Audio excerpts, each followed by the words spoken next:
Alright, so these are huckleberry bushes. They can get taller. I'm trying to see, I mean, a lot of these, not all of them. I'm trying to see where the heck some of the taller ones are. Oh, there's some tall ones over there with those ashberries. Not quite as tall as ashberries, but almost. Seems like the bigger the bushes, the smaller the berries. It puts all of its energy into vegetation instead of fruiting. Let's see, these small ones down here, you kind of lift your branches up and come down here underneath, Sky. And let's see, do we have any? Here's a bigger one. I was zooming. You were zooming, okay. Let's see, what have we got? Let's find, here's a smaller one.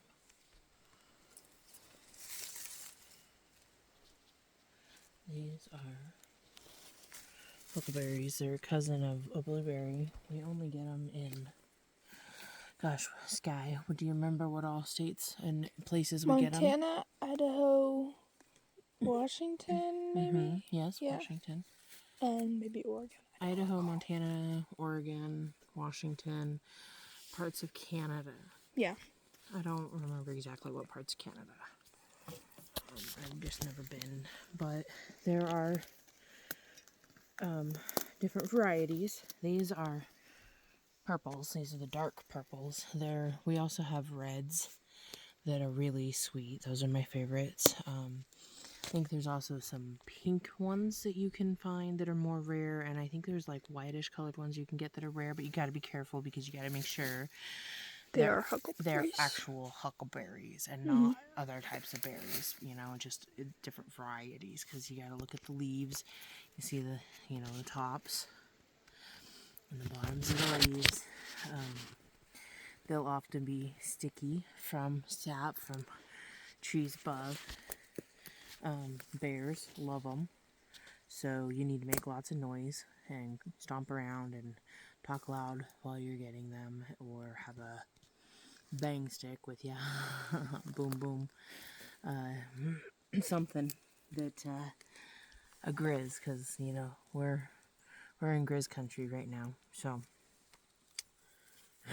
bear spray, whatever the heck it is you prefer to use, I don't care, but you need to have something.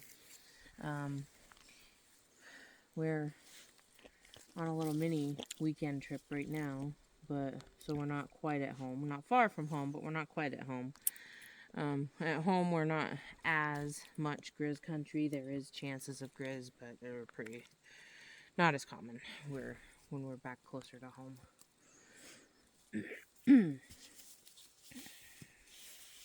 See, we got some of these fat ones down here. They're a little bit fatter.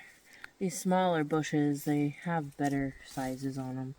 Well, I mean, these aren't huge. They're just fatter than these small ones that were up top.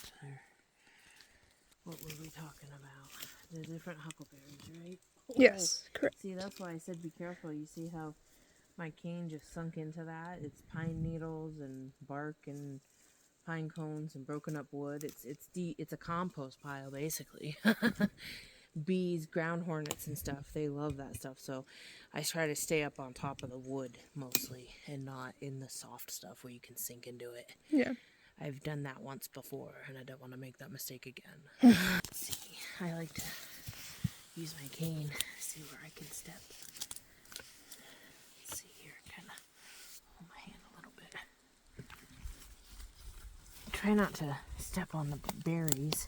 Yeah. We try to protect our berries and treat them as well as we can. They are a limited resource, and commercial rakers like to come in and illegally, take them for commercial use. You're only supposed to take enough for personal use, and you're not supposed to use rakes and such because they damage the plants and they'll stunt the growth for usually a few years. They tear off a bunch of the vegetation and they die back. They don't kill them completely usually, unless they just really do a number on them, but usually they do come back, but it takes several years. I know a couple of years ago our usual patch got hit with rakes, and still taking a it's toll. still not fully recovered. There's some areas that are starting to bounce back a little bit, but they're not the big fat berries on the nice bushes that have, been there for a long time.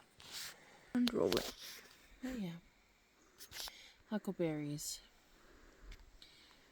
They're purple cousin of a blueberry and twice as nice. I hope. Oh, shoot. My daughter is helping me, and, of course, she is also a big literal child. She's 15. She's overgrown for her size. She don't look 15, but she's still a big kid. She's goofing around. And look at the size of these bears. Well, see the difference? See how small that one is? And then that one is bigger. We're gonna go after the big ones, leave the smaller ones. We always try to leave enough for all the wildlife, the bears, everybody. You're foraging right now, so we need to share with nature. Respect what God has given us. Well, we won't have it. Stuff is already dwindling. We're losing our natural spaces. Just take care of what we have left. Pack it in, pack it out. What other mottos am I missing, Sky? Here, put those in that jar for me. Yes, ma'am. Shinko. Mm-hmm. Okay. Here. You just over there snacking on them? Maybe. Oh man, we're gonna have to give Draco some. He loves them. Once he realizes they're on a bush, man, he's gonna be jumping out the window. Oh, this bush is loaded.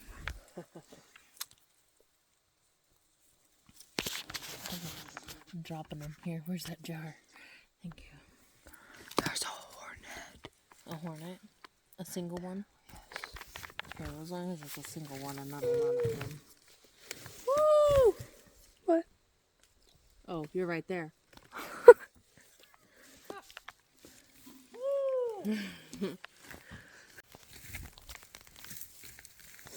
So, like I was saying, you gotta worry about bears out here. There's cougars, bobcats. I don't know what he's saying over there, but you gotta kind of just be loud. So, thanks. Try to scare the animals away, make them more scared of you than you are of them. But yeah, like I said, this is Grizz country, so. Okay, anyway, so we were talking about bears and being in bear country and safety precautions. If anybody spends any time outdoors or around animals, you should know that, but a lot of people are moving from the city out here and coming out and adventuring for the first time, and they need to know, take protection, be loud, have whistles, have sprays, have guns, have whatever you use to protect yourself. And if it's Sky, what is it? If it's black, fight back. If it's brown, lay down. And if it's white, kiss your ass goodbye. Oh, yeah. Shoot him! Shoot him. Alright.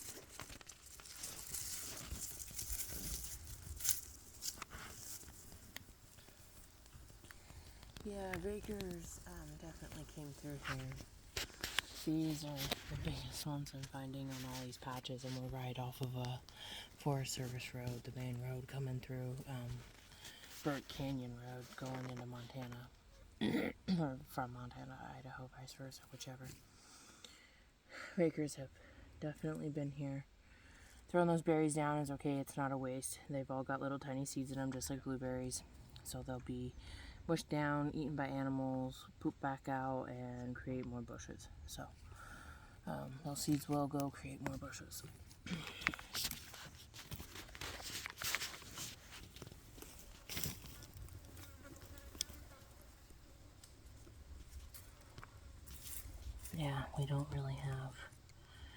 But I mean, those are small, gosh.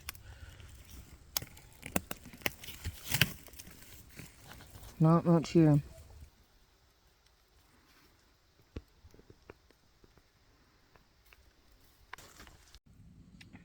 So huckleberries, true mountain huckleberries, only grow, like I said, in certain places, but they also only grow in the mountains in certain elevations and certain soil conditions, usually around pines of various sorts. They like the acidic soil. It's got to be a certain level of acidity, a certain elevation. They've tried to replicate them, and they've kind of done half breeds and other variations that aren't true huckleberries, that are crossed with blueberries that are mostly blueberry, and call them garden huckleberries and whatnot, but they're not true mountain huckleberries. These are dirty. I'm going to have to rinse these off. They've got dust from the road. I'm just picking here for the convenience of picking on the roadside.